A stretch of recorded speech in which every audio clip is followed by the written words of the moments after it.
Sa, dun sa, ganito. We mentioned this in our when we guested our guest, the columnist ng Philippine Star, talking about this scheme in particular. And we na-bring up to, if you've been to Jakarta, you know that ganun yung sistema doon sa kanilang dedicated lane for what was effectively a bus rapid transit sa Jakarta. Pero yung doon, ganun, panghirap din eh. Tatawid ka, papunta sa gitna, bababa ka doon. Yes. Pagkatapos, I've tried that na ang haba rin ng pila, and that's already for a city that did build the infrastructure for stations. Ito, wala pa tayo ng infrastructure. We're talking about, I imagine, temporary. Meron ng concrete barriers yun ang infrastructure natin. And you will have that's what they call as our infrastructure. Pero yung mga loading, unloading, yung loading and unloading yun ang hindi ko ma-imagine. Yeah. And remember, the buses still have their doors on the right side. Because that's, so, bababa that's how ka it's sa open. gitna ng kalye, tapos tatawid ka papunta sa island. Sa harap ng bus, dadaan ikaw sa likod. Iikutan mo yung bus. Iikutan mo yung bus para LRT, dumating ka doon sa pinto. Hindi, sa LRT, you will have to enter down the railway station and then you go down. Saka ka makakasakay. Yun sa LRT. Pagka sa island. I get that LRT. I get that. Pero yung mga bus, doon yung ako... hindi na natin alam kung anong balak nilang gawin. Teka, baka naliligo yung mga nanonood sa atin eh. What we've been talking about is the plan of the MMDA that's already being put into effect because they're already putting the concrete barriers. Yes. The plan of the MMDA is to put the bus lanes, 2 bus lanes per direction of EDSA on the side of the MRT. Hindi na doon sa side ng yellow lane. Yung yellow lane ba ilipat yan doon sa kabila. Ililipat from the outer lane to the inner lane. Kumbaga itatabi na yung sa MRT. So, bawal na maghintay sa sidewalk, which is very important dahil naghahanda tayo for GCQ, enrollment, and baka nga matuloy na yung August 24 kung magpapasokan. Di ba? Wala pa dyan yung init at wala pa dyan kung dumating ang ulan. Yung monsoon, malapit na. Monsoon season, malapit na. Pero meron na nga infrastructure, meron tayong concrete barriers eh. That's our most most ubiquitous infrastructure in EDSA. And syempre top of mind, ang unang-unang gagamit niyan ay yung mga mag-i-enroll supposedly next week. Kaya tamang-tama ang kakausapin natin ngayon, our guest today. Yeah, we can wait. Okay, pasok na natin ito. Yeah, si Usec. Education Undersecretary, Attorney Nepomuceno Malaluan. Attorney Nepo, welcome to the Chiefs. Good evening po. Good evening.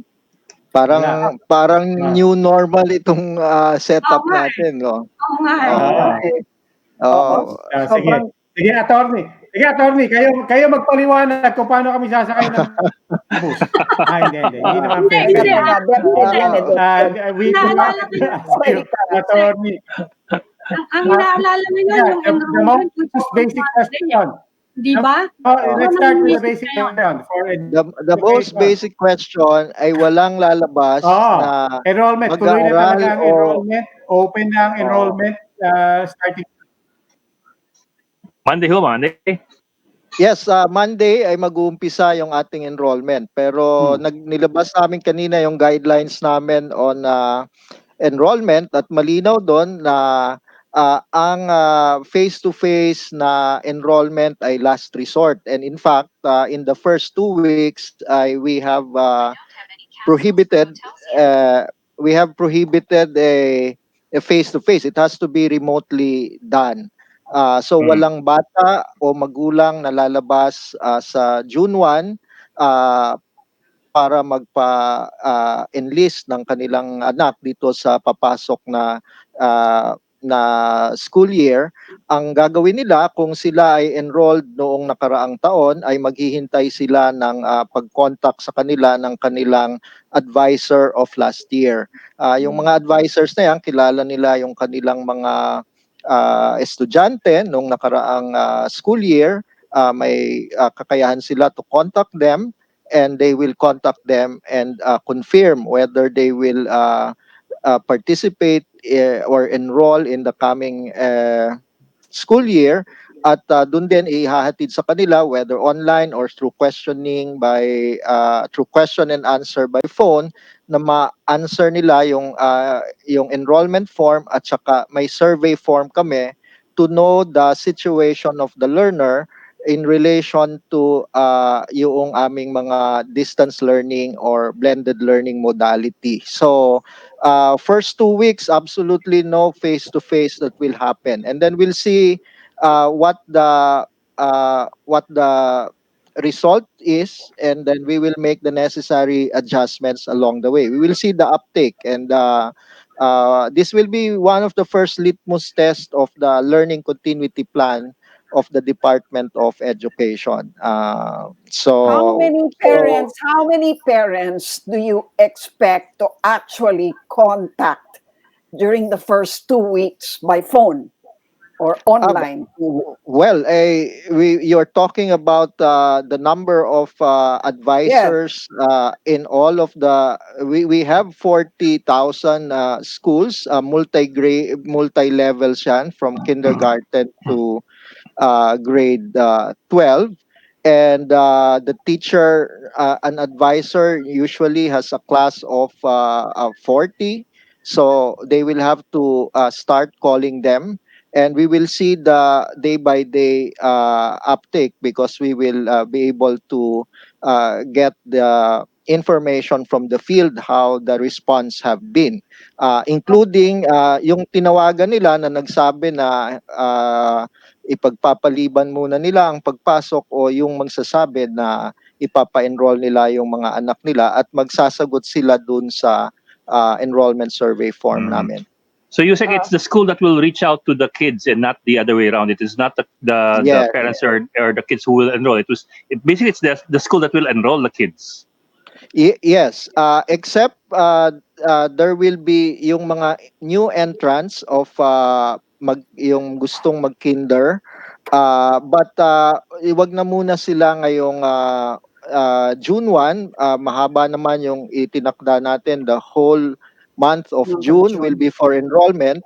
And so we will have, the schools will have to publish their contact information para maabot sila noong mga bagong papasok. But ang priority for this first 2 weeks will be by the advisors contacting their students from the last school year. But the assumption is the advisor can contact all of the parents of her class. No, of course, yun ang kaya nga ang sinabi namin ay ang face to face or physical contacting them will be the last resort.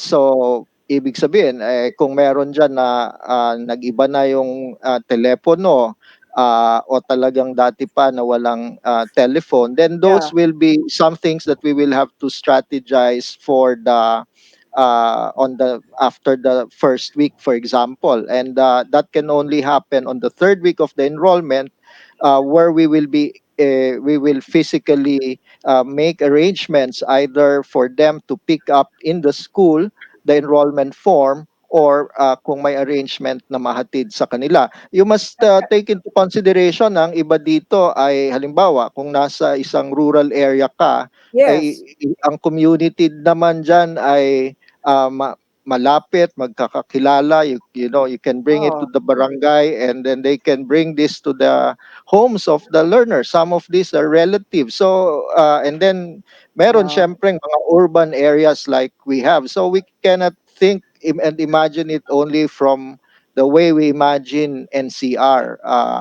And as I said, ang advisors naman, these have been advisors of the students for the whole school year, and some of them are for students of those schools for quite some time already. So these are they know their students, and they know their advisors in the school. So you're talking about physical enrollment as a last resort. Usec, In fact, Usec, malaking portion ng ating student population baka mapilitang mag-resort to physical enrollment. Kasi yung Yeah. infrastructure is not there Di ba? Exactly. One of your USECs actually said na 48% lang yung merong digital connectivity in the public schools, no? Of course, meron May din naman silang cellphone sila. telepono. Yeah, may cellphone, saka may telephone. Pero hindi naman lahat yan. Do you have an estimate exactly kung how many, the percentage of students that we are talking about na mapipilitang mag-face-to-face enrollment in the third week? We will be able to get that, actually, not just an estimate, but by the first and second week we'll have an indication, kasi malalaman namin ilan yung na-contact, and from those that have been contacted, those who have signified whether or not they will enroll their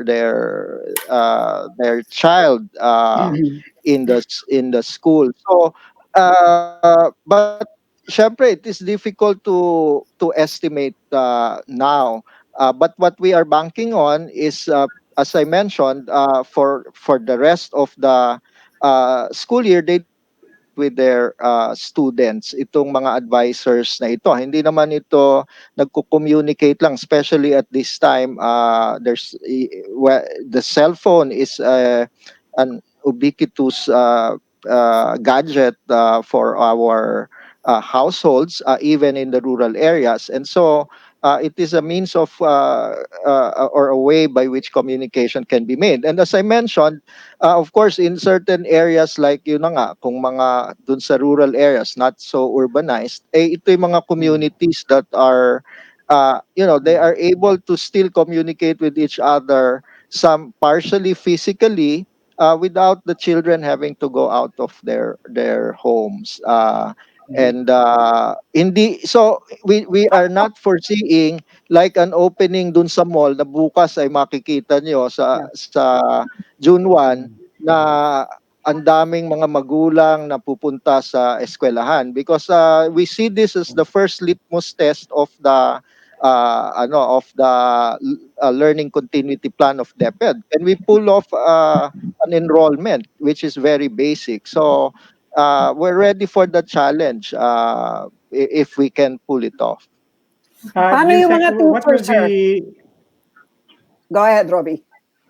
what would be the implications, I mean, for the entire term in terms of grading systems, allowing that this is not normal for everybody, from the teachers on the way down to the students?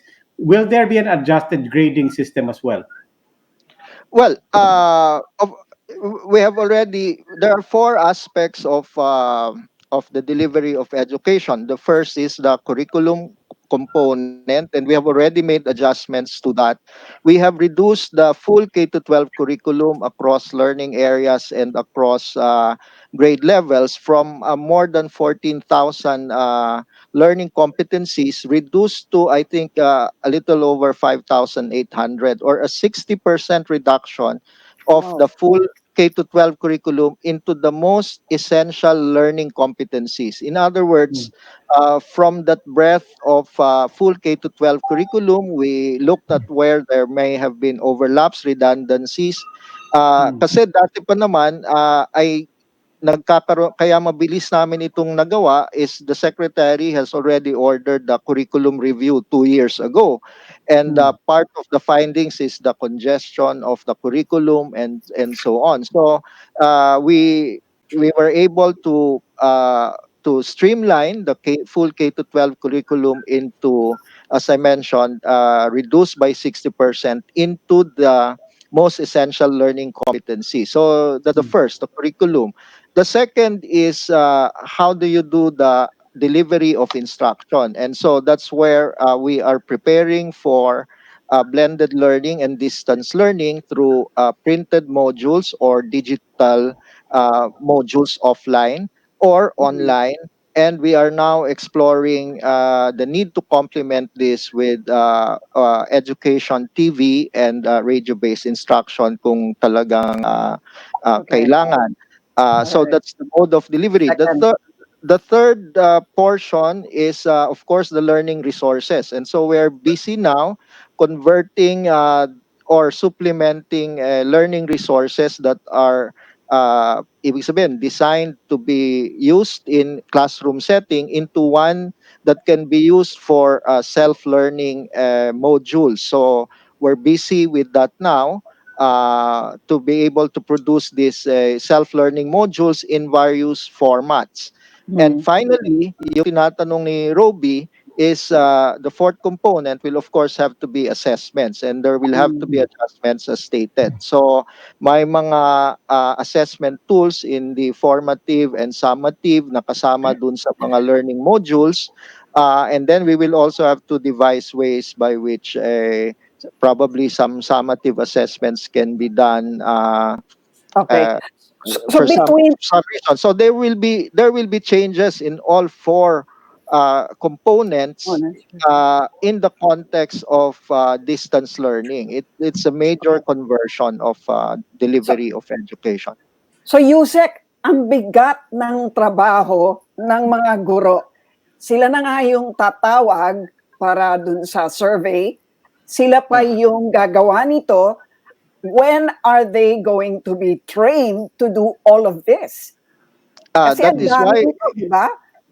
So, that is kailan yon? Between that is now and why August 24.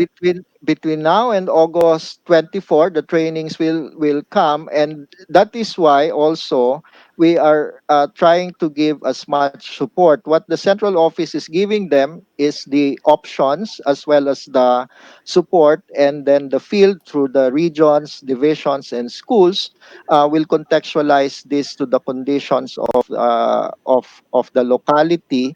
But the support that we will be doing is precisely itong mga learning resources na ito ay both the regions and the central office are coming together. And you would be surprised also that there are many private partners and even schools that are doing this distance learning. May mga modules na sila that can be scaled up because of the times that we are doing. So in a manner, merong mga parte na mas mahirap sa guro, pero meron ding mga parte na magiging mas madali sa mga guro dahil itong mga self-learning modules na ito, kung ito'y mabibigay sa kanila, ang kailangang matrain sila is how to be the facilitator of this and not to make the modules themselves. That is something, dati kanya-kanya silang gawa ng kanilang mga lesson plans and so on. Ito, But Yusek, yes. Yusek, I imagine that when it comes to the self-learning modules and tools, a lot of that is also shifting the burden to the households. That's correct. What about that? I mean, how do we factor in and mitigate the weaknesses in the households as well? Yes, that is as we have said in our learning continuity plan, madaming mga inequalities that will be highlighted, and in fact mas mapapatingkad dito. Isa Mm. dyan ay yung access to technology uh, at the household level, whether you are within the urban setting, ay hindi magkakapantay-pantay ang access dyan. Ang Mm. pangalawa is the resources at the home that can help in the assisting the learners, lalo na kung may disability, for example. So Mm. uh, there are really exacerbations of certain inequalities, but uh, ibig Mm. sabihin talagang may ganyang realidad, and that is why you are correct that the family and the household ay kung dati ay naipasa na talaga completely ang education The to the teacher. school system, ay ngayon ay yung original intent din naman na dapat ay partner yung household in Mm. the education of the child will become more But important but right now. Yusek But between wait, Yusek between the yeah. between the schools on one hand and the parents and the guardians in the households, in between the two of them, is there room and need here therefore for lots and lots of volunteers? Yeah, that is learning facilitators might be we might have to do that, but as I mentioned, ito will be class by class ang magiging situation nito, because in a certain class, let's say if you're a teacher of a class of 40, you may have a 15 learners there that are capable of self-directed learning. Ibig sabihin, they can even do it at a much faster pace than the others. There will always be those that are more advanced, and then there will be those that will really need those that are average. Will struggle a bit, and then there are those that will really need the guidance and assistance, and so that becomes the major in effect problem to solve for a certain teacher and or a school, because this can be approached also at a school level. In other words, those are things that the central office will not be able anymore to prescribe a case by case solution, and we will rely on the resilience and you know experience of our schools to deal with various adversities, including, I mean, lahat naman yan nakaranas ng bagyo, ng lindol, ng local strife. In our Yes, sir. election, Pero sir, they have been yeah, so sir, that's I what, can imagine yeah, that go it's ahead. relatively easier for those in the higher grades to adjust to this new normal. Like for example, you Yeah, grade 10, 11, and 12. Pero what about those in the earlier grades, yung prep Grade 1. 1, 2? yeah, These kids are at an age na they're still learning how to read, and how do you expect them to go yeah. online? Diba? Yeah. So it's a major challenge That for the yeah. younger grades. Yeah, the major challenge, and this is where probably the isang modality dyan is yung education TV may be more fit for these early grades, because if you would look at education TV productions, Mm. ito ay usually ay my adult that take the place of a teacher or a guide to the learner. It is always structured in that way. There is a guide to the learners na would have been the teacher kung walang makakapag assist dun sa mga bata. But this is where the difficulties, and where there will be in effect, you can call it casualties along the way, but the principle that the department is saying is that hindi pwedeng hindi kami maghanap ng mga learning opportunities for our children at this time. We cannot just freeze in time and come out of this exactly the way we were before COVID. And I think this is, in fact, I heard Father Jet Villarin speak in a forum just yesterday or last night, and he was saying that this is a real paradigm shift for the education system. A more self-guided learning. These are things that are already being imagined before COVID-19. In fact, we have set up an education futures unit even before COVID-19 struck.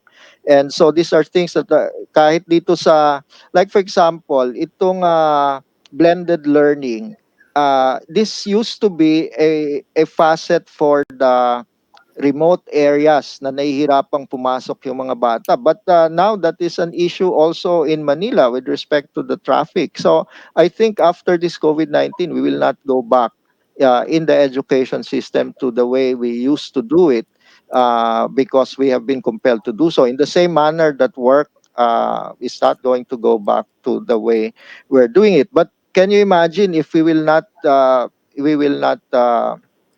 do any intervention, and we will just wait for things to normalize and do things the same way? We would have been left behind by the entire uh, global community in making opportunities for learning, and using that even beyond the time of COVID-19, because these are learning modalities that are working, and especially the technology assisted is something we need to do in any case. So there is that trade-off in this situation. Okay. Before we go into a gap, we have to say thank you to Usec Nepo Malaluan for Salamat, joining us tonight. Joseph. Sir, thank you. Thank you. Always a pleasure to have you with us. Thank you. Salamat. Nag-please ata. Salamat, sir. Yes, We hope thank to have you you. again. Thank you very much. Thank you. Okay, we will just pause for a break, so please stay with us.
Welcome back to this special edition of the Chiefs. We are now in the final stage of our conversation for this episode. Now joining us is a research tandem of the University of Santo Tomas who will introduce an epidemiological model to try to predict the future behavior of COVID in Metro Manila. They call it the UST COVID-2 model. Reverend Nicanor Pier Giorgio Austriaco and Dr. Bernard Egwolf. Good evening, gentlemen, and welcome to the Chiefs. Good evening, and thank you for having us on your show. Good evening. Okay, Reverend Austriaco, you're a professor of biology and theology, director of the Thomistic Evolution (DOT) of the Providence College in the U.S. and I he's am. a research fellow at the UST Center for Religious Studies and Ethics. And Dr. Egwo is a German biophysicist. He's an associate Yes. professor of mathematics and physics at the UST College of Science and Research Center for Natural and Applied Sciences. So, Correct. gentlemen, that's a lot of extra expertise we have here, and we are preparing right now. We're waiting for announcement from the president later this evening. It seems like we're about to go into a general community quarantine. What is your reading of the situation in Metro Manila? Are we ready to ease restrictions based on your model? Well, why don't I begin here? Our model predicts that the cases will increase. Oh my And goodness. so, and I think it's really important for everyone to understand that if we will, no matter when we release the lockdown, there will be an increase in the number of cases. But during this pandemic, what public health officials have to do is they have to do risk management.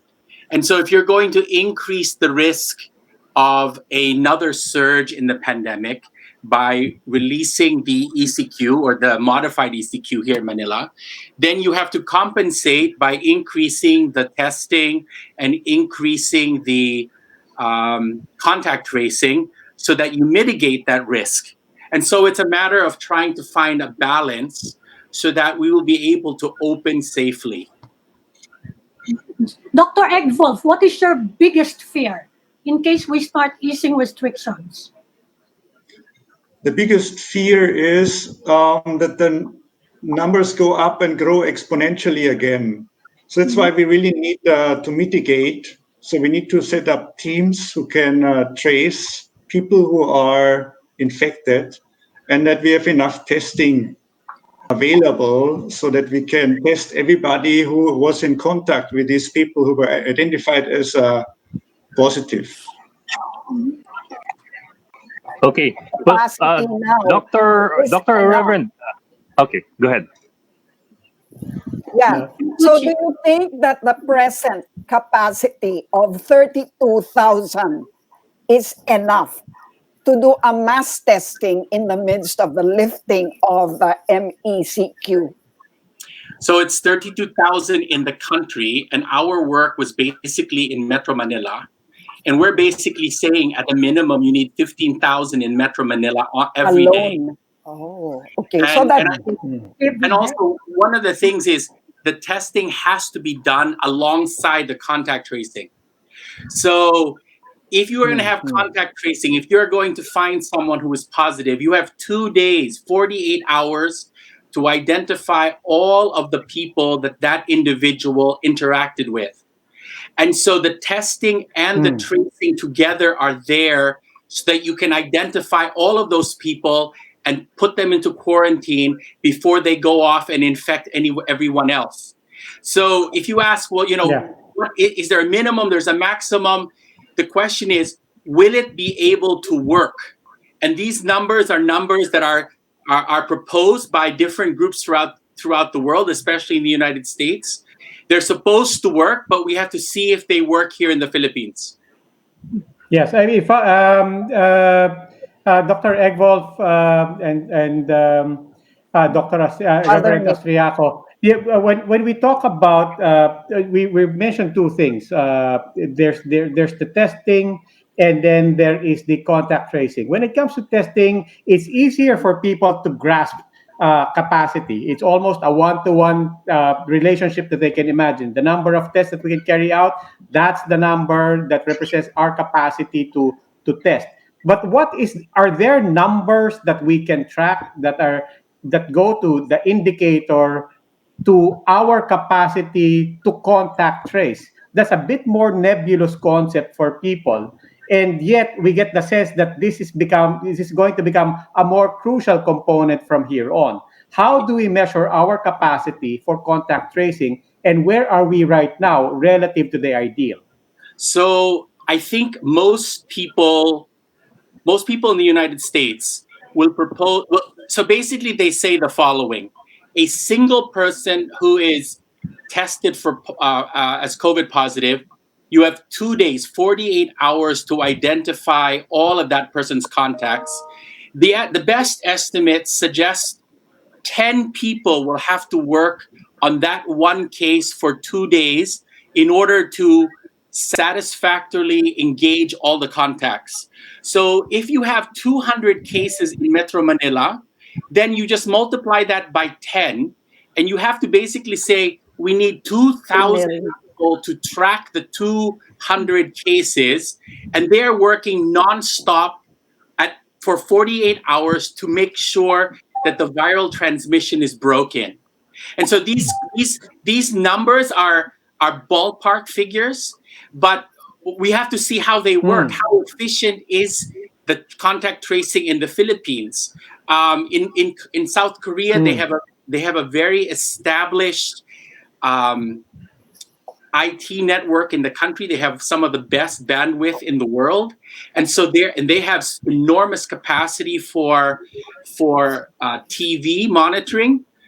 Can we do that here in the Philippines? That's the challenge. It's not just the number; it's the number within the particular culture of the society. Okay. But Father, Okay. we Yes, are 2.5 months into. simplistically, then if the go ahead, Ed. Sorry.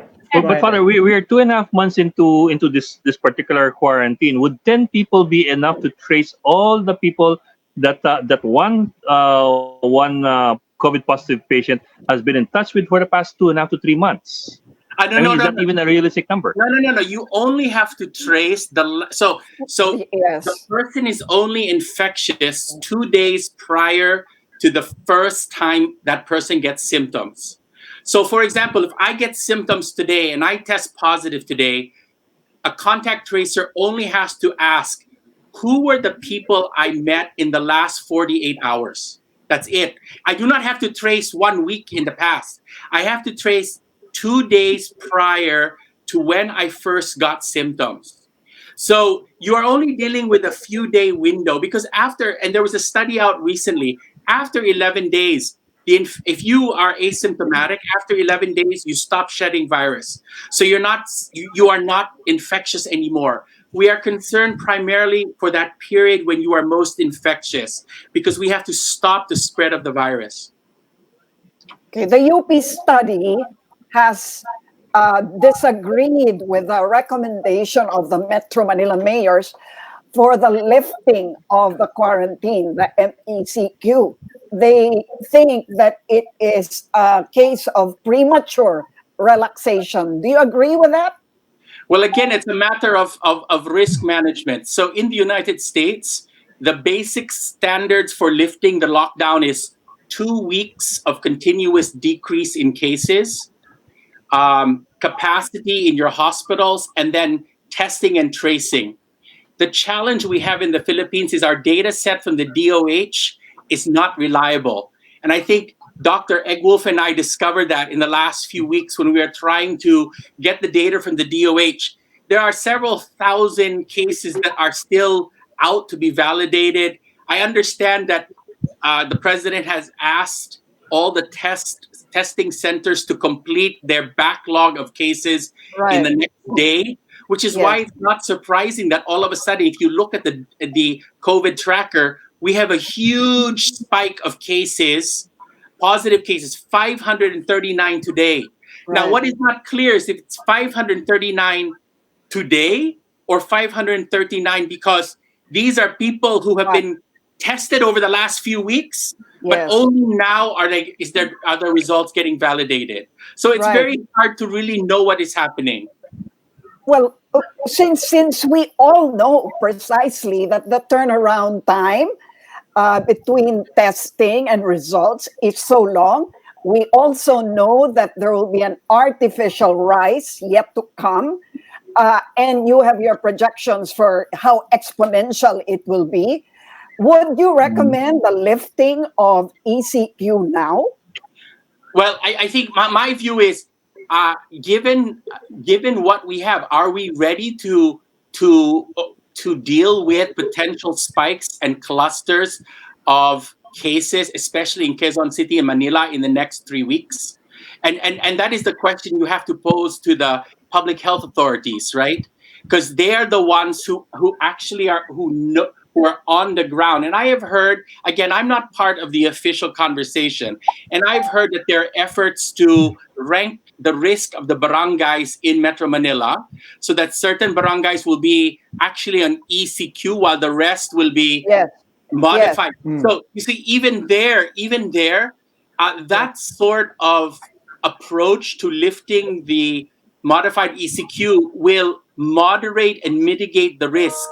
So, and our model does not take into account this incredibly gradual change, because very few places in the world actually do that. They pretty much, the whole area is lifted all at once. And so I am cautious about the lifting. I am concerned that the numbers, especially the recent spikes, suggest that we don't really know what is going out there. But I've also heard that we are only at 38% capacity of hospital beds, which means that the positive cases and the hospitalizations don't quite jive, and so I'm looking primarily at the number of deaths and the number of hospitalizations, and those look better than what you would think. On the other hand, Reverend, in Doctor? general, do you think the lockdown has worked so far? I mean, I will let Bernard answer that. Yes, Dr. Egwolf, you think that Yes. the lockdowns have worked so far? And do you think if we shift to a system wherein certain streets only or zones or villages will be placed under hard lockdown or whatever they want to call it, you think that will work? So for the first part of the question, I would say yes, it was working quite well. So the lockdown was actually very early. So we also write in our paper about 2 days after the first cases came up, it was already locked down. We compared it in the paper with New York. They locked down about a week after the first cases, and you see a huge difference in the number of deaths. So in Manila, in Metro Manila, it is, I would say, it is well under control. And when we compare it with New York, there they have a huge number of deaths. So I would say that the early lockdown was exactly the right thing to do. It worked, and it still helps us to keep the numbers low. However, we are just at the boundary of keeping it constant, the number of infected people. It does not go down that much. So if we lift a little bit, it might already start going up again. However, as Father Austriaco said, as long as we have enough capacity in the hospitals to deal with spikes going up, and as long as we can mitigate these effects by locally shutting down barangays or by tracing, Yes. we should try it. We should give it a try. I would say yes. Okay. In as much as we are discussing this, it's just timely that the president is on air now for some important announcements. So we'll have to move over to studio for that. Thank you very much. Yes. You're welcome. Thank you. Thank you. Thank you very much, Father, and thank you very much, Thank you very much. Dr. Egwolf. Dr. Egwolf. Thank you for your Thank you. insights and your inputs. And good evening. Good evening. And that will be all for this. Isali ko na yung deadline ng tuition. Yung tuition ho sana, I hope that you'd allow staggered payment or installments lang po sa mga eskwelahan. And for those who have really nothing to come up to sa bayaran, you have the land bank, and kindly listen to the rules. Kasi itong land bank, bubuksan namin and you can borrow money to finance the education of your children.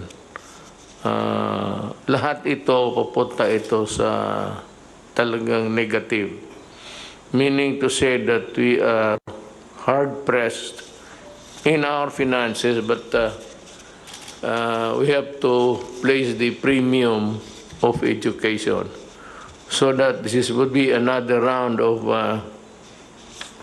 expenses, but land bank is there to help you.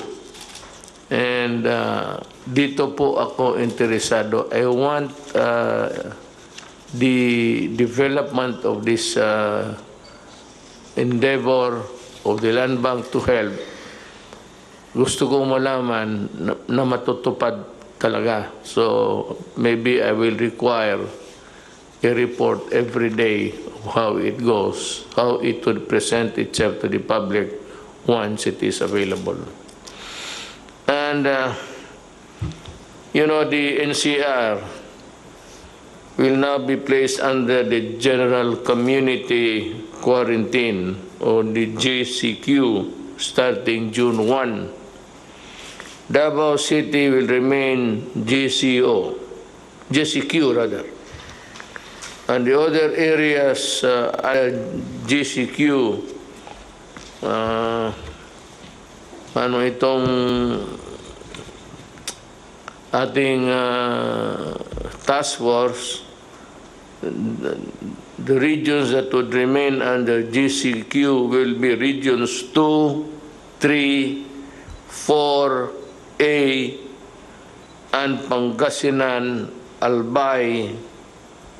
Yan sila until we have reviewed the general situation. We are not happy to put you in this place, but after review, maybe we can. But just let me tell you today that of those who are of late infection or those arriving in the country, we have a spike of about 5,000. Secretary, 500 rather, sorry, 500 lang. And Secretary Duque will expound more on that. The rest of the country will be placed under modified general community quarantine. Again, the rest of the country will be placed under modified general community quarantine. That is very clear now. In other areas, it will be again on a piecemeal basis, depending on the viability of the place to meet the challenges of COVID. But from time to time, Secretary Roque would give us the places where there will be changes.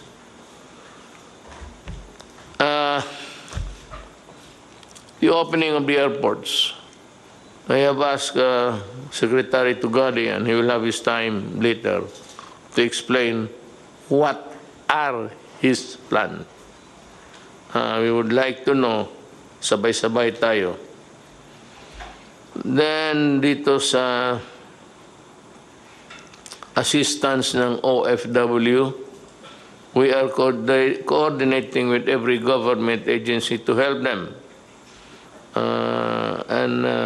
Sana po hindi na ito maulit yung there was this stranded Filipinos not knowing where to go and when, and we decided immediately that they be returned to their home provinces.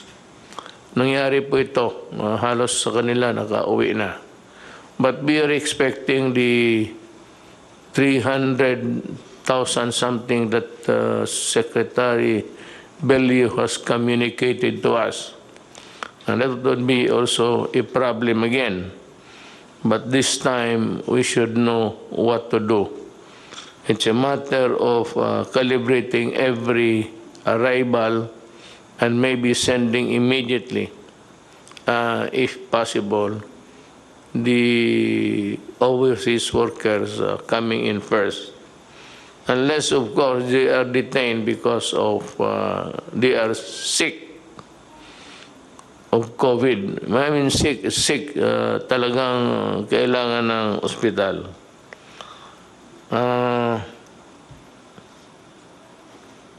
Dito naman sa, well, let me appeal to itong mga landlords, the owner of lahat na, malls, bazaars, big stores, whatever, na merong mga anong tawag nito, yung franchise nila sa may mga different stores selling different anything. What you have is you own the big building to be rented out. Marami dito sa kanila po gusto ninyo na magbayad ng 50% even if they are not operating. Actually, I am at a loss really to explain to you how. But you know, when you collect from somebody who is not earning at all, it's practically flogging a dead horse. Kung patay na yung kabayo, basi gaano mo kahampas dyan, di na mabubuhay yan. And that is what's happening. If they are not earning, where will they get the 50% to pay? If not the 100% that you'd want to collect. So, it seems to me a problem, but I would like to appeal to the owners of the buildings, of the malls and everything. Ganito na lang, just pray everybody has a God. Just pray that the vaccine, ang target nila is September. September, I think China will be able to distribute, if I'm not mistaken, and the other countries are catching up. Everybody is at it, so they are really trying their very best. Kaya lang, itong China, hindi ito hambog, wala itong ere, but they you know, they work, and I'm very sure that they will be the first one of the countries that would be able to come up with the vaccine. Ang atin ito is yung mga rental sana, balikan ko, should be a matter that should be addressed by the DTI. And there can be some sort of an adjudication process to fix this problem. Ako naman, nagikiusap, nagmakaawa, dahil nga talagang, if you're not earning, how are you supposed to pay? So, maawa naman tayo sa mga kababayan natin. Let us help one another. If it does not really spell bankruptcy sa inyo, tiisin na lang ninyo with nothing except your savings to tide you over. Baka sakali makatulong yung appeal ng gobyerno. Remember that the nation is still, the entire nation is still under quarantine. Let us move to the so-called new normal as we, let's see what develops ahead. Okay, kung mayroon lang bukas, I will be the first to announce.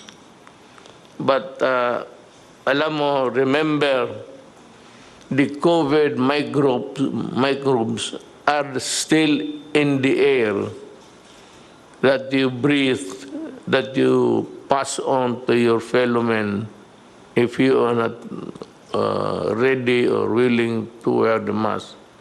It is precisely, this is the protection, not for you if you do not want it, but for the protection of the other guy.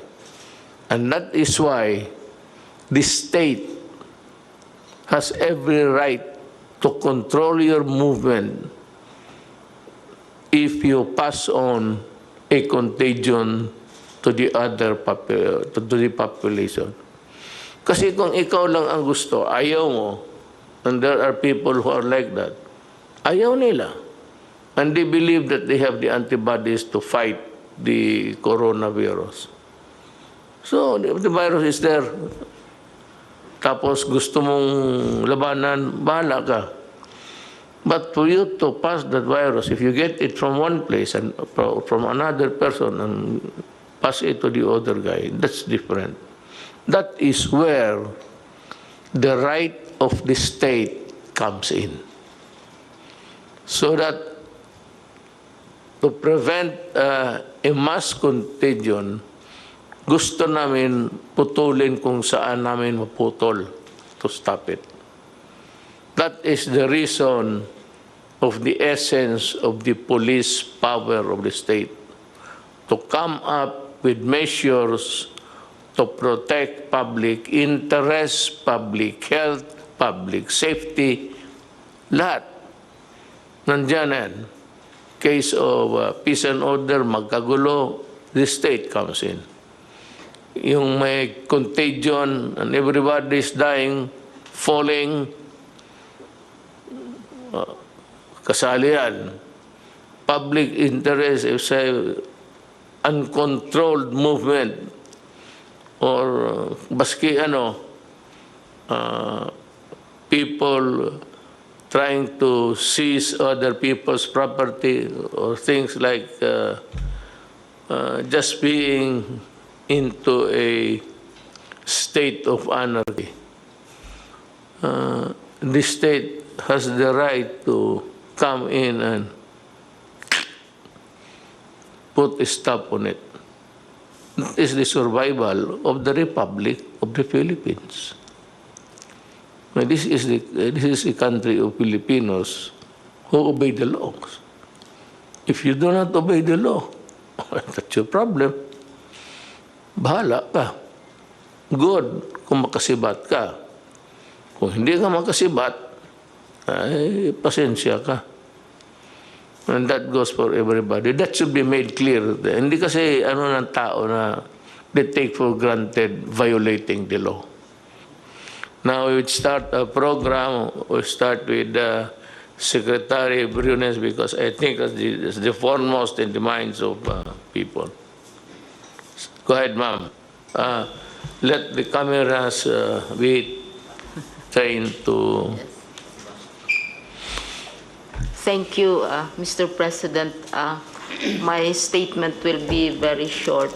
It's based on a letter which I wrote to you after you made your statement about not allowing the opening of classes during the time of COVID. And so we are here from the DepEd to assure you that we are one with you in your uncompromising stand on the matter of the health and the safety of our learners and our teachers. You said, I will not allow the opening of classes na dikit-dikit ang mga bata. Para sa akin, bakuna muna bago andyan ang bakuna, okay na. We are saying because there is confusion and anxiety among Filipinos, families, especially the parents. We are here to state that we are one with you, Mr. President, in this non-negotiable commitment. It is the first and the most important principle when we worked out our learning community plan with all the details. We stated this also. The first and foremost concern is the health and safety of our learners and our teachers. Mr. President, there has been a confusion among our people who associate the opening of school with what we describe as face-to-face classes, where we are used to learners, we are used to teachers facing each other, and we are used to children going to school physically. But we are saying that there will be no face-to-face classes and sessions until we are assured of the safety of our children and our teachers. However, we also believe, Mr. President, that we can provide learning opportunities to our students without necessarily requiring them to go to school. And this we can do through what is described as blended and distant learning. Mr. President, this is not a new thing. We have many universities and schools which offer distant learning in many ways. We now call it blended learning because various approaches which are adjusted to the actual situation of the communities will be applied.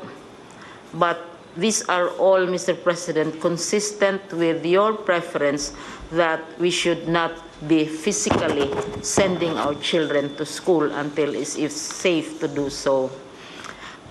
What is the so-called blending or learning modalities? Because right now, there is a bill which is filed in Congress on this.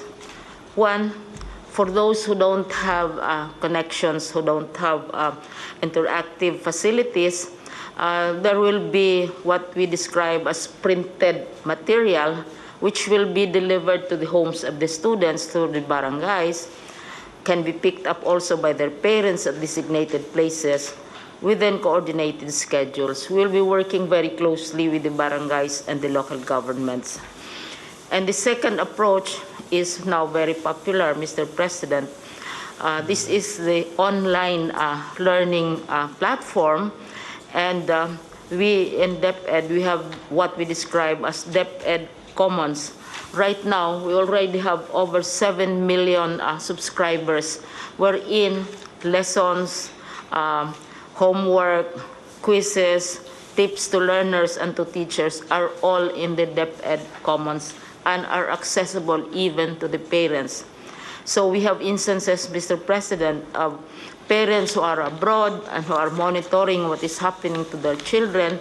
They also go to the DepEd Commons and check on how their children are doing. Now, in cases, Mr. President, where there is no connectivity and printed materials may not be available immediately, we have the classic long-time approaches which have always been used in education, and this would be television. Those homes which do not necessarily have connectivity and may have television. And the most and the best used approach, of course, is radio-based instruction. Kasi ang television, mga 1950s, 60s, radios have been around since the 1800s when it was first invented. And we know that 2 world wars were won through radio messages and not necessarily computers and so on. So yung printed modules, Mr. President, we have a description of what it entails. And then also, on the matter of online, ito yung popular talaga. It's gaining popularity, online distance learning with already 7 million subscribers. And we assume here that they have access to internet. And one worry is, how about the students and the teachers? Do they have access to laptops?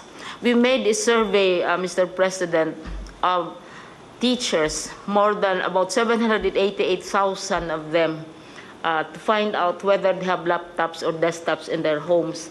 More than 80%, nearly 700,000 have laptops or desktops in their homes, because teachers acquire these for various uses. They have family members abroad or friends, etc., etc. So this is a very, very popular mechanism for dispensing education. Now, for those who don't have access to interconnectivity, then we have television. Right now, Mr. President, 15% of television time, this is provided by law, should be dedicated to programs designed for children. So there are already existing educational programs on television stations. What we need to do is to utilize these programs to transmit our curricula. And we are working out how to do this. For example, Mr. President, PCOO is volunteering its TV facilities, and also IBC 13, which is radio, for the utilization of lessons through radio and television. Radio and television for those who don't have access to a computer. Now, radio-based instruction is quite popular, Mr. President, because right now, municipalities are volunteering. Usually, municipalities have their radio stations. Cities have radio stations. There are local radio stations, and big networks also have radio stations. And many of them have lessons, which yung tawag nyon is schools of the air. Mayroong mga religious groups, they give lessons in agriculture, lessons in whatever sciences over the air, because alam nila not everybody has access to television or to online computers. So ito yung ancient, pinakamatandang paraan for teaching as an alternative to face-to-face. Now, Mr. President, what we are doing in the regions is, the regions are different from each other. Some regions have many islands, some regions have many mountains, some regions have interconnectivity, and so on and so forth. So what our regions are now doing is to translate our curriculum from curriculum for lecture, the teacher lectures the children, for long periods of time. It has to be translated, one, into digital modes sa platforms natin, into television programs, because children have to be taught through in a different way. Iba yung effect ng television programs because their attention span can be very brief as well. And then also converted into radio scripts. So this is where much of the work is now being concentrated. What we are saying, Mr. President, is that we fully and completely support your stand that our children should not be exposed to the dangers of COVID-19 physically, but we are also offering opportunities for them to continue their studies and their learnings. And some people ask, are we prepared? What we are trying to do, Mr. President, are not really new. Hindi naman to bagong invento. Because distance education, many universities have distance education programs. Many local governments have radio stations. We are utilizing existing ways of communication without necessarily requiring our children to go to school. So they can still go to school, they can still study, teachers can monitor them as well as their parents.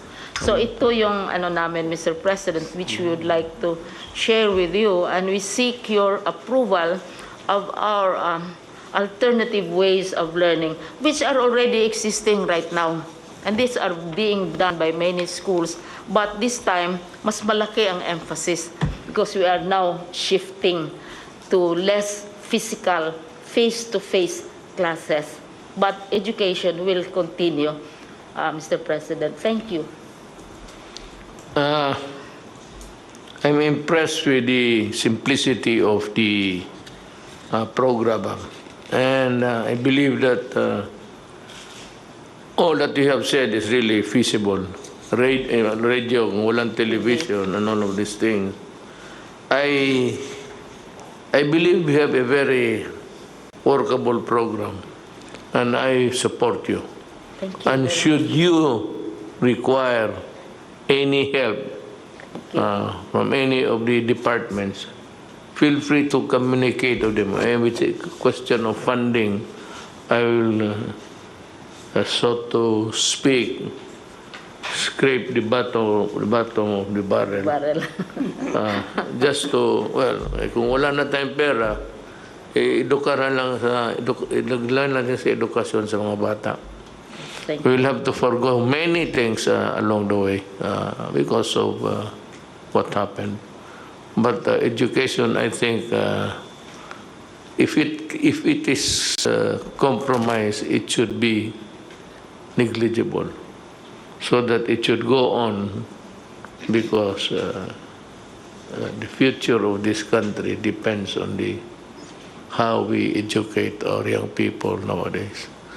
I agree with you in this program. I support you.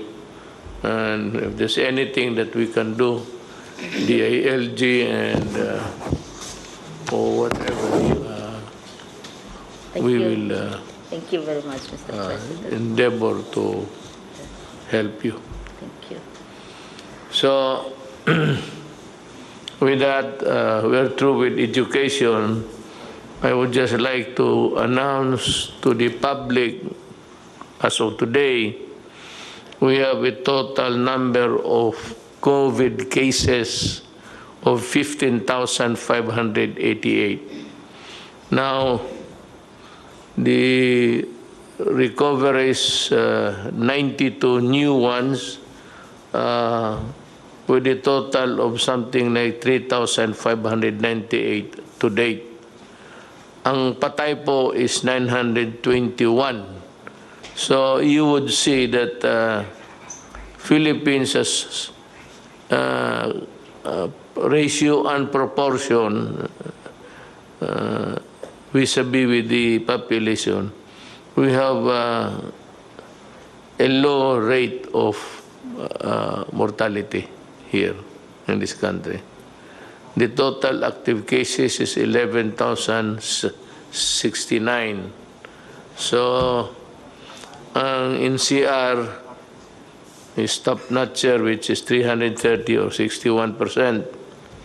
Then we have Region 7, 55, others 99, mga repatriate. Yung dati na dala dito 55. All in all, para sa akin, hindi naman masama ito. So let's go to the Secretary of, he has some important matters to take up with the public. Secretary Doki, please. Magandang gabi po, Mr. President and fellow members of the Cabinet, at sa lahat po ng ating mga kababayan. Gaya po ng sinabi ni Pangulo, ang ating pong kaso na nadagdag as of 4 o'clock p.m. Today, May 28, 539, at 330 galing po sa NCR, 55 naman galing sa Central Visayas, at 99 mula sa ibang mga rehiyon, at 55 na mga repatriates, na ito po yung kasama sa mga lumalaking bilang ng ating po mga OFWs na isinasa ilalim po natin sa RT-PCR testing. At karamihan po sa atin mga kaso ay masasabi natin pong mga local. Ang total number of cases po natin ngayon ay 15,588, at kumpara po sa nakaraang araw ay ang trend ng bilang ng mga kaso ay tumaas, ngunit dahil po ito sa patuloy din na pagtaas ng bilang ng mga kasong atin pong nabavalidate. Ngayon, ibig ko rin pong bigyan diin na ang DOH po ang ating missions na mga iba't ibang mga laboratories, pero yung mga ibang mga laboratories ay late pa rin sa pagsumiti nila ng kanilang Excel sheets. Yung iba naman po ay patuloy ang manual validation process, at yung mga ibang ibig kong bigyan na pansin ang mga laboratorio na nag-automate na po ng kanilang mga sistema, so mabilis po ang pagsumite ng kanila pong mga laboratory results. Tumaas man po ang ating kaso, pero sa pangkalahatan naman, ang mild cases po natin ay asa 90%. At 7.3% naman ang asymptomatic, yung wala pong nararamdaman na sakit, at less than 2% naman po ang severe to critical cases. At ibig ko rin pong bigyan din na sa kasalukuyan po ang ating health systems capacity ay sapat. In fact, we have around mga 60+% reserve capacity in terms of available mechanical ventilators, available intensive care units, and also our isolation beds. Ano po? So, meron pong tayong 92 na bilang ng ating mga kababayan na nadagdag sa mga nakarecover. Kaya sa kabuuan, ito po ay umabot na ng almost mga 3,600 recoveries. Kasama po sa mga nakarecover ay ang mga pasyenteng na-confine at mga pasyenteng may mga positive mild and symptomatic cases na na-recover mula sa kanilang self-isolation at home quarantine. Ngunit malungkot po kami na meron po tayong mga 17 na mga kababayan na dagdag sa bilang ng atin mga pumanaw dahil po sa sakit na COVID-19. At kami po ay nakikiramay sa mga pamilya na ulila bunsod po ng pagpanaw ng ating pong 17 mga kababayan. Yun lang po, Mr. President, ang akin na update po. Maraming salamat, sir. Thank you, Secretary Duque, for that report. I hope that the public is able to grasp the whole of the dimensions na binigay ni Secretary Duque for your information. Now, I'd like to call on Secretary Tugade if he has something to say about airports and other, not only the airports, but other means of transportation under interior department. Yes, Mr. Mayor, magandang gabi po. Let me predicate what I'm going to say by saying that while the mandate of the Department of Transportation and Kagawaran ng Transportasyon is to provide transportation, mobility, and convenience amongst its population, it is now also vested with the responsibility that the Department of Transportation must help in preventing the spread of the coronavirus.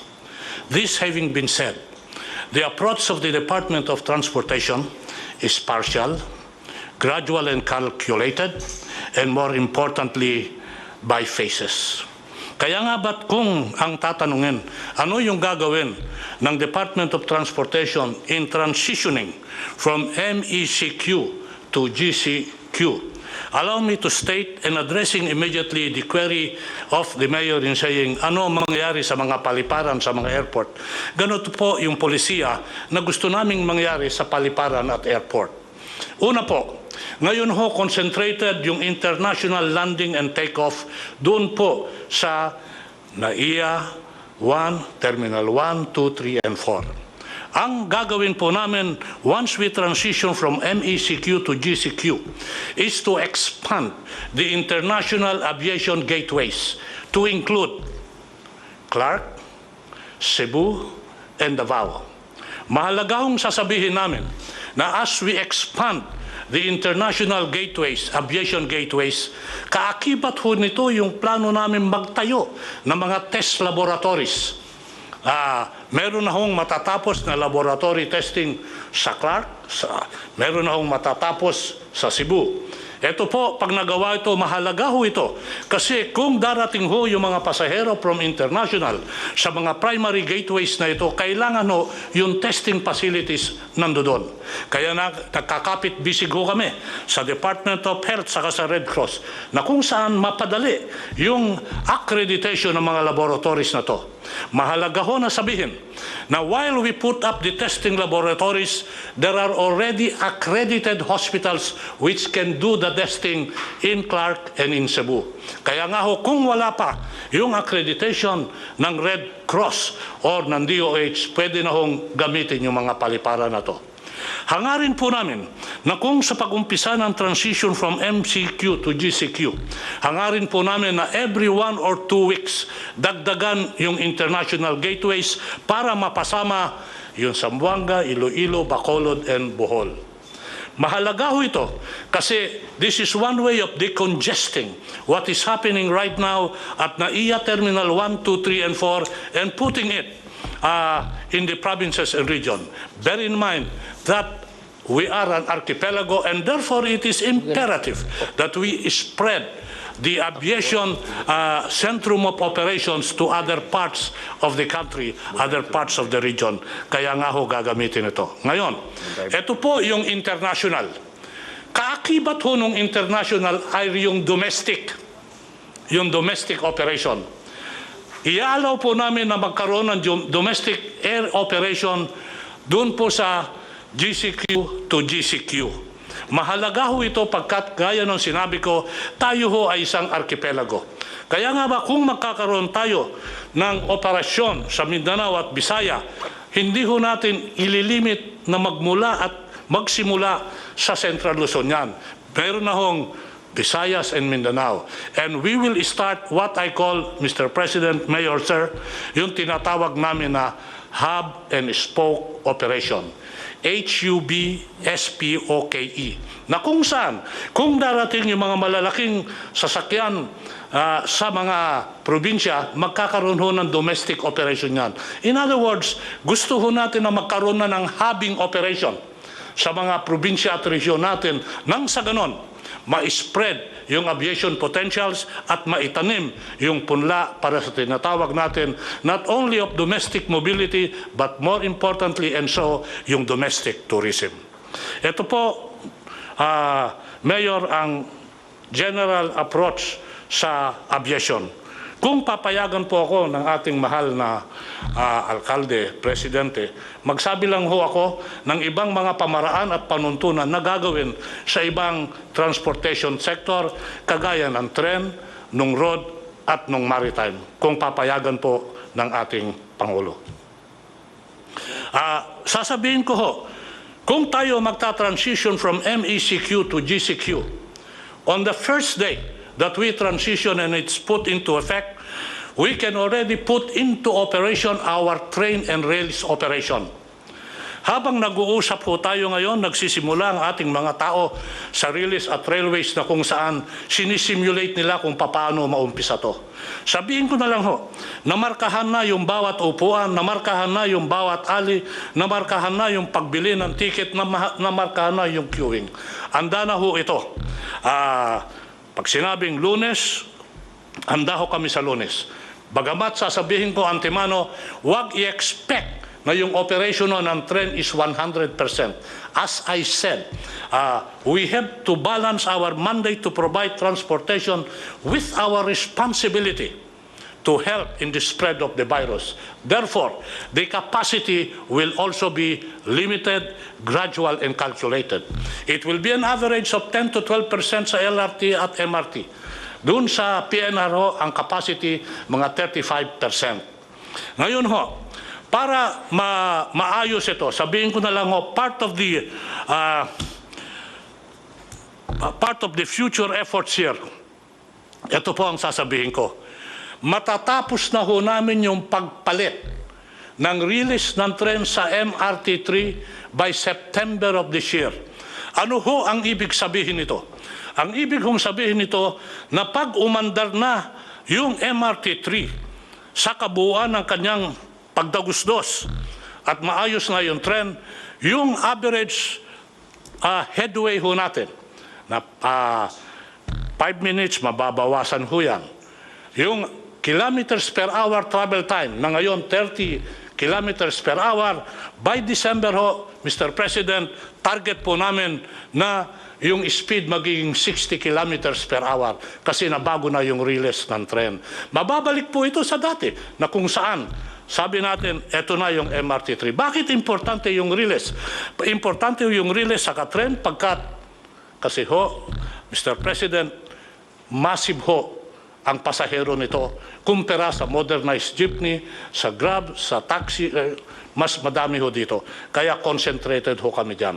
Ngayon, to augment, because limited capacity yung takbo ng tren, meron ho kaming tinatawag na bus augmentation system.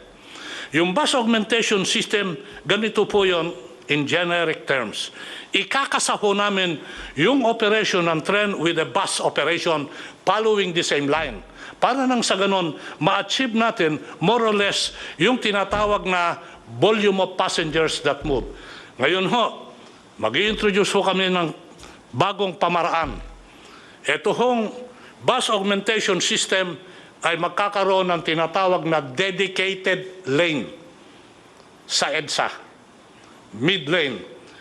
Ibig sabihin, may tatakbo ho dyan na bus. Sa umpisa ho, kasi sinabi po natin, gradual, calculated, and partial. Ito ho, baka gamitin ho muna namin dyan, Mr. President, mga 300 to 500 buses. Sasamahan ho yan. Pag nagawa ho ito, i-increase po namin yan. Maalala niyo ho yung LRT na nasiraan ng 3 istasyon na hindi pa mag-ooperate ngayon? Lalagyan ho namin ng bus operation yon para yung 10 stations ng LRT will be put in operation with the combination of rail and bus. Yung bus augmentation system, babaguhin ho namin ng EDSA. Sasabihin ko na rin ho, yung gagawin nating landscape sa EDSA. Ultimately, magkakaroon po tayo ng tinatawag na bike lane na kung saan nakikipagkapit-bihis kami sa MMDA at the Department of Public Works para maumpisahan at buhayin ulit yung tinatawag na bicycle lane.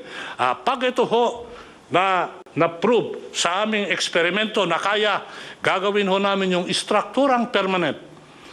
Sabihin ko lang ho na yung bicycle lane will not be limited to EDSA. It will be limited to parts of the country if it works.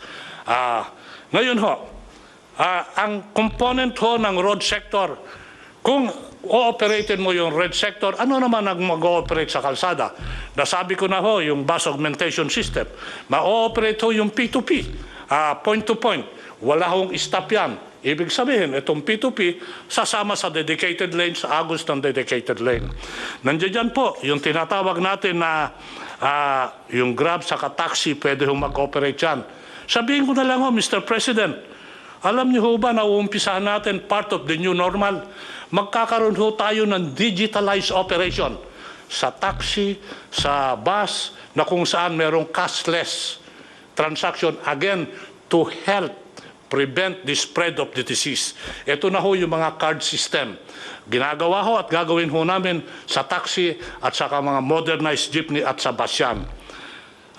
Part of the digitalization program, without oversimplifying, but just to show to our people who are listening and watching, meron ho tayong digitalization program. Alam niyo ho ba, yung lisensya ngayon, pupunta ka sa LTO, doon mo kukunin. Ngayon, minsan yung address nila, problema ho yan, hindi totoo. Nagkakaroon ho kami ng online issuance and application. In addition to that, yung mga lisensya at plaka, yung renewal ng plaka at lisensya, hindi ka na ho pupunta. Plano namin sa LTO offices. I-deliver ho yun ng courier. This is one way also of making sure that the addresses dun sa mga na-issue ng lisensya ay totoo. Kasi ang nangyayari ho ngayon, pag nagkakaroon ho tayo ng problema sa kalsada at hahanapin mo yung address, wala ho doon. So meron ho mga programang ganon. Sasabihin ko na rin ho, part of the digitalization na ginawa na namin even before the COVID is the robotics. Meron na po tayong robot sa LTO. Sila ho yung gumagawa ng plaka. So ito ho, mga gagawin natin. Ngayon ho, kung mararapatin, Mr. President, let me say a little bit about maritime. Dalawa ho yung programa na ginagawa for the first time during the term of President Duterte, Mayor Duterte. Una ho, electronic ticketing system. By December, pwede ko nang umpisahan yan because now it's on a test run. Ano ho ibig sabihin nito? May ticket na ho pag sumakay ka ng mga mga maritime vessels. Mawawala ho dyan yung scalping. Mawawala rin ho dyan yung overloading kasi ticketed na. Yung ticketing, online ticketing, gagawin din ho yan sa tren. At ginagawa, of course yan, sa aviation, gagawin ho sa maritime. So magkakaroon ho tayo ng online ticketing for the first time. Mabubuo ho natin yan by December. Para sa ating mga kababayan, nandito ho yung sinabi kong palamigan ng bayan. With the problem on COVID at yung sitwasyon at lack ng storage ngayon, yung magsasaka, yung mga mangingisda, nasisira ho yung kanilang tanim at pangisda kasi walang storage. Ang ginagawa po namin, Mr. Mayor, Sir, is linunsad ho namin yung palamigan ng bayan. Ito ho yung cold reefer na kung saan pinapadala namin ito sa mga komunidad na municipality na merong nangingisda at merong nagtatanim para matulungan yung kanilang pangingisda at ang kanilang pagtatanim. Binibigyan ho namin sila. Nakadistribute na ho kami, 11 reefer containers. Plano ko ho, pagdating ng Hunyo, I know it's a tough order to my people but I'm pushing them. Gusto ko 2 container a month para mapalawig yan. Then we can help di magsasaka and di mangingisda. Sabihin ko na rin ho, Mr. President, sa Maritime, nakatapos na ho kami at report namin sa IATF kahapon ito, na matapos na kami ng puerto at gusto nilang inauguratein pa. Sabi ko, wala nang inaugurate. Operatein mo na lang. Mahigit 10 na ho yan. Operatein mo na lang. Wala na tayong inauguration. I hate ceremonies. Basta operatein mo na lang. Kasama ho dyan yung pagtatapos ng puerto sa Pag-asa. Handa na hong mag-turnover. Yung provincial government of Palawan na i-turnover sa amin yon sa June 12. Sabi ko, kung maaari, aksipin ko na lang sa papel yan. Huwag na tayo mag-inaugurate. Umpisahan na lang natin. Maraming salamat po, Mayor. It was a very terrific presentation, Secretary Tugani. We would like to ask Secretary Galvez to make the report first. What's the latest on your front, sir? Sir, you have directed me to visit all the different regions as a compliance to your directive and see the real situations on the ground. I have already visited Zamboanga City, Davao City, Caraga region, Bohol, Cebu City region, the Laguna region to build the quarantine facility there. Also, I visited Baguio City, sir, to see the good things that Mayor Magalong is doing. I also visited Region 12, and also I visited the malls so that we could see if they are really following the protocols. Sir, they're very thankful to you, sir, and also to Senator Bongo, because we have given them more or less 200,000 rapid test kits. And also, we put up the machine laboratory. When we went to Zamboanga City, sir, we left more or less 1,100 kits. And now they have 2 laboratories already. And also in Davao, we have already procured, with the help of the different companies, San Miguel Corporation and also Ayala Corporation, they're trying to automate the Southern Philippines Medical Center. And it can increase the capacity of the Southern Philippines Medical Center into more or less 2,000 tests per day. And the machinist will be flown from Zamboanga City to Davao City, maybe this coming Saturday, sir, to fix the machines. And then also the Caraga region, they're very thankful because also we provided them 2,500 test kits for every province. And also Bohol, we saw that Bohol will be one of our candidate for the new normal because they have they're still COVID-free. And considering that most of their businesses came from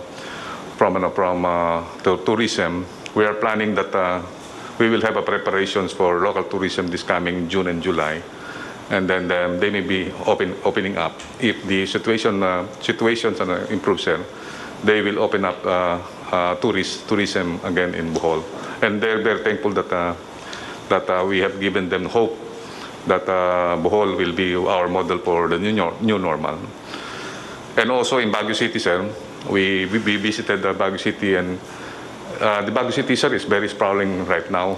They have opened up all the business except for mass transportation and also hotel and restaurants.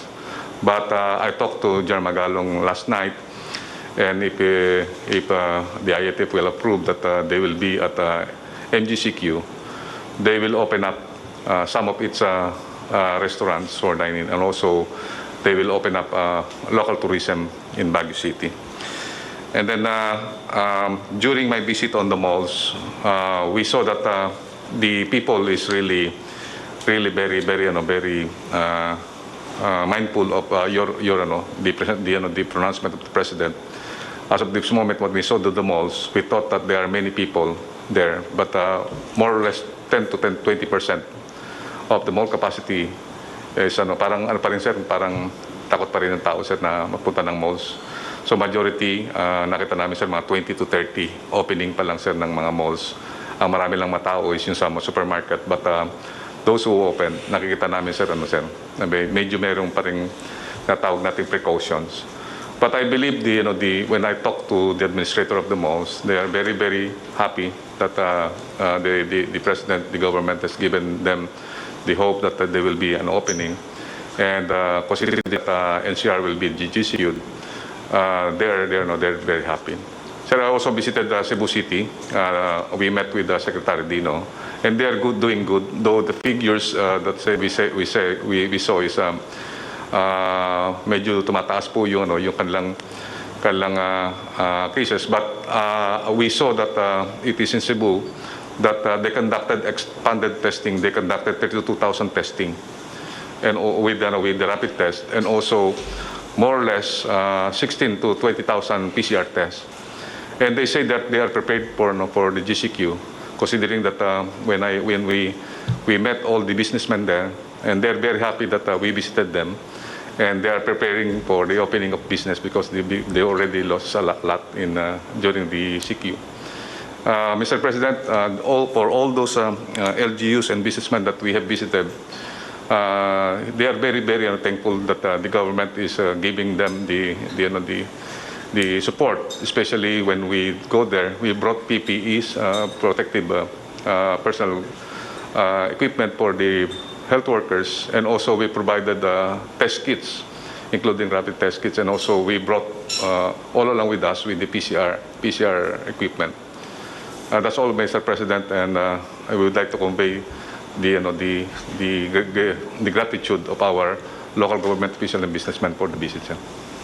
And also the gratitude of the nation for your untiring services, General Galvez. Dito sa Pilipinas, hindi tayo nagulang ng for example, Benji sa Baguio. He's a very good administrator, being a military man. He has that, I said, how to craft a government that is really fit for in your jurisdiction. Maraming mga leaders na ganon, but mayroon namang iba, and I don't blame them actually. They say that I do not have any quarrel with Richard Gomez, as he was the one who said that he's not going to accept anybody from entering or for that matter leaving the place. Okay mo lang yan, it's a part of maybe the vigilance that a person nurtures in his heart of how to do it. But there are also constitutional issues that are involved, and those are sacred ones. And for those who are not really pronounced to be infected, positive, there's no reason why you should not accept them, especially those who are returning to their homes from doing a work abroad. Kawawa naman kasi. So, yung constitutional right,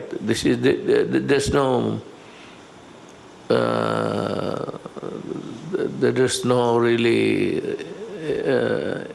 a reason why you should not accept them with open arms. I think this has been understood by everybody. And unless, well, for one, if you are positive, you can stay with the place where government has to provide for the hospitalization. I want to make it clear that as much as possible, the ordinary citizen, the Filipino, does not have to spend money. If he is sick, he can seek hospitalization and charge everything to government. Wala tayo na. If he happens to be in that place and he cannot move out and maybe is not welcome to the place, he can stay where he finds himself, and this I would like to convey to the mayor.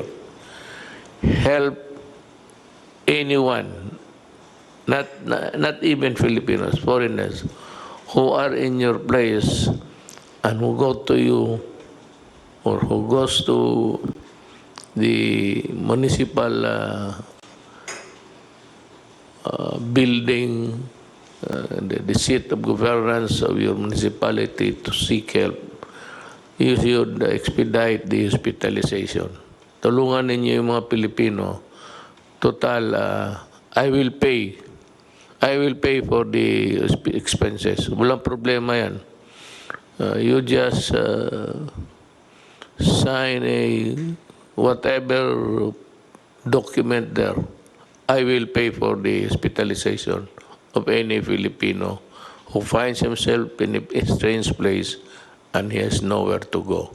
That is really an order of the national government to the local governments. Help, do not deny, and you must expedite the hospitalization until he is cured. No problem about payment, I will pay. Just bill me and I will pay. Now we'd like to hear sa ating next speaker, I'd like to ask General Anyo to... Maraming salamat po, Mr. President.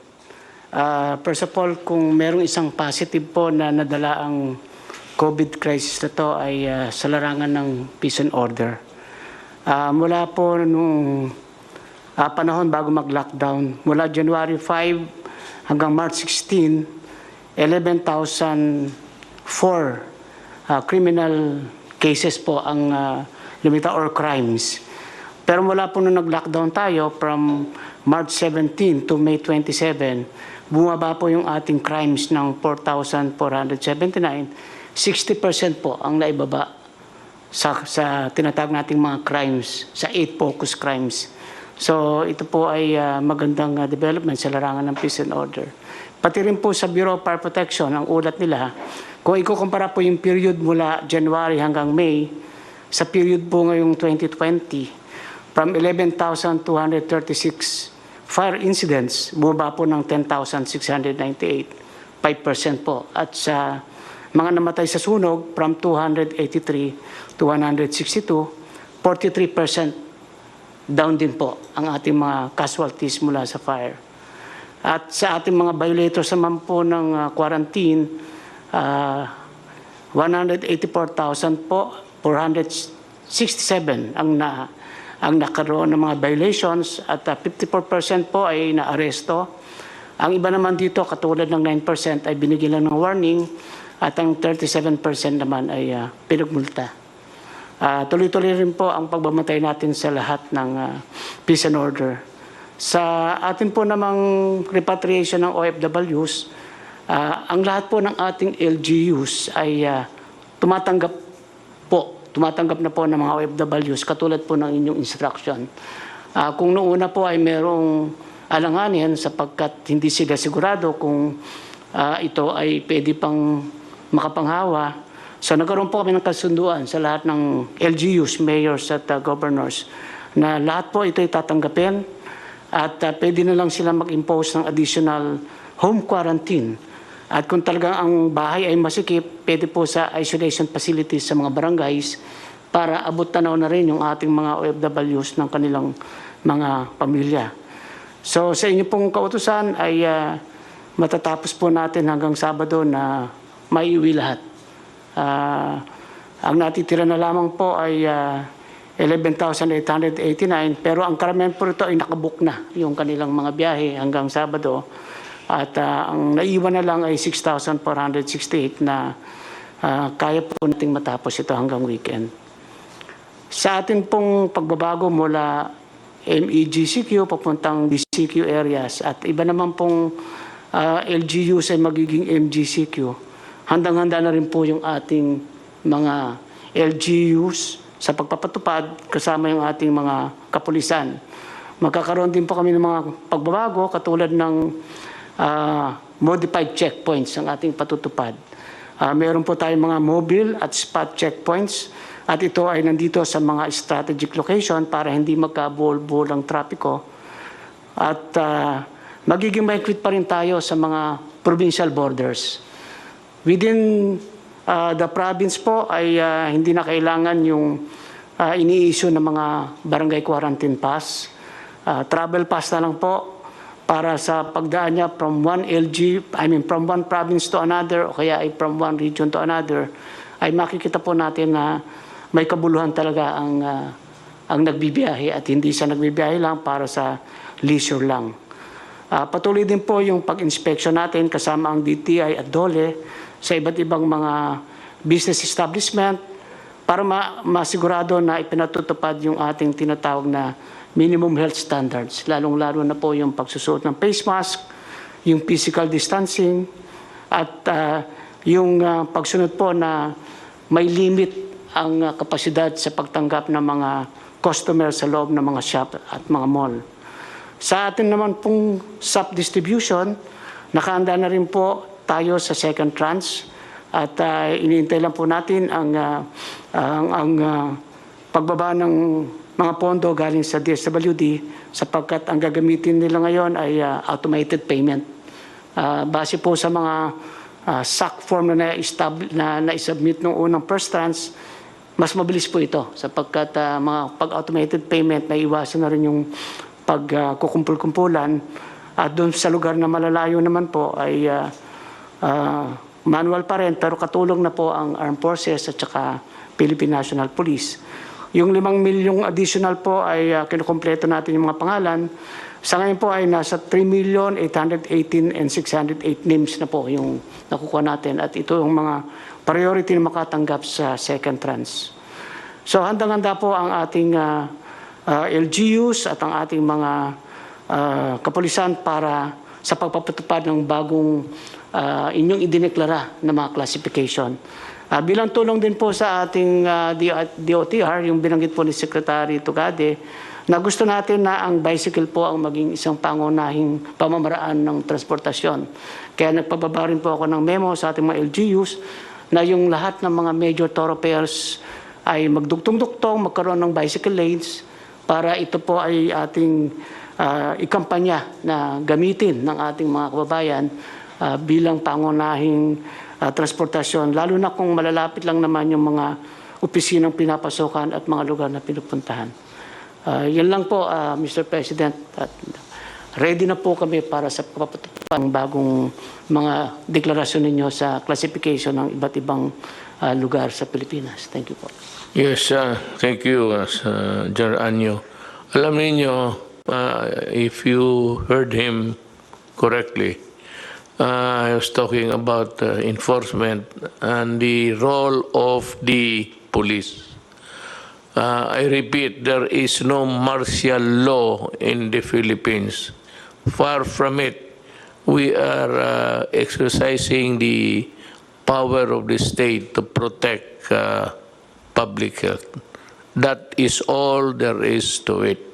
Now, because sometimes enforcement can be a very tedious process in explaining to the ordinary citizen, please understand that these are things which we have to do because it is needed to be implemented. Yun lang po, huwag kayong matakot that there will be no arrest, detention, or anything. It's purely, if at all, if there's any intervention or interdiction done by the law enforcement agencies.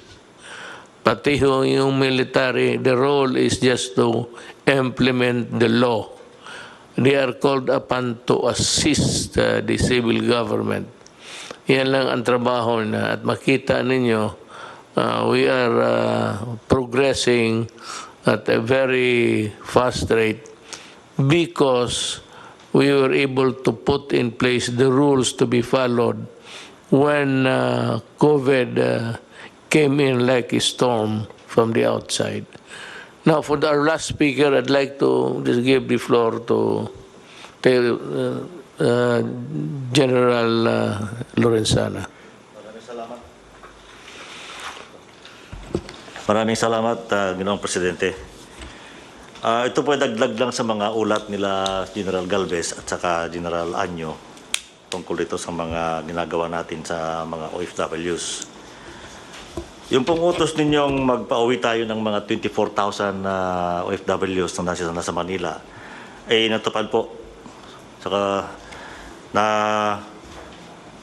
nalampasan pa po natin yung bilang na yon. Ang ating naipa-uwi ay 26,590. As of last night, mayroon pang mga OFWs niyan, kasama na yung mga bagong dating, na 77,569.